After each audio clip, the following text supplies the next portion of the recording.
তোমাৰ চকুজুৰি এটি কথা কবিতা। কবি চন্দনা চৌধুৰী, আবৃত্তি ৰাতুল দাস। অপৰীক্ষিত জীৱনটো জীৱন নহয়, যেন নীৰৱে বৈ থকা এখন গভীৰ বিশাল নদী।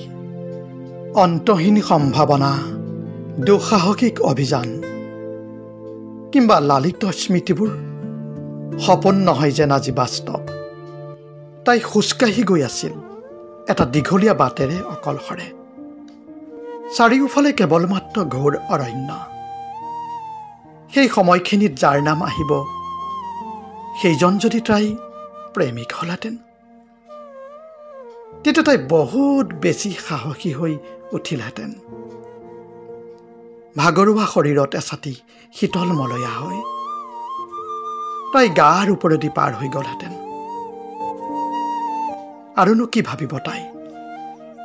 ভাবিছিল তাই মাকে বনোৱা সেই জলফাই আচাৰখিনিৰ কথা।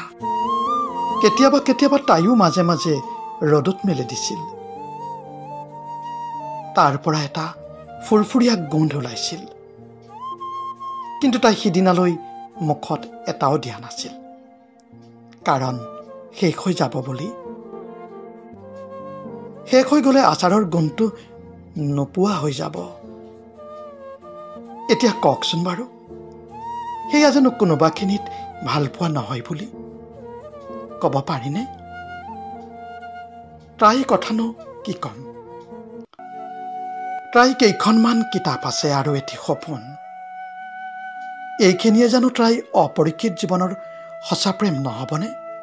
তাই নাজানে সঁচা প্ৰেম হ'বলৈ হ'লে আৰু কি কি লাগে। তাই কেতিয়াবা কোৱা শুনিছোঁ, তাই চকুজুৰি হেনো চকু পানীৰে তিতি থাকে।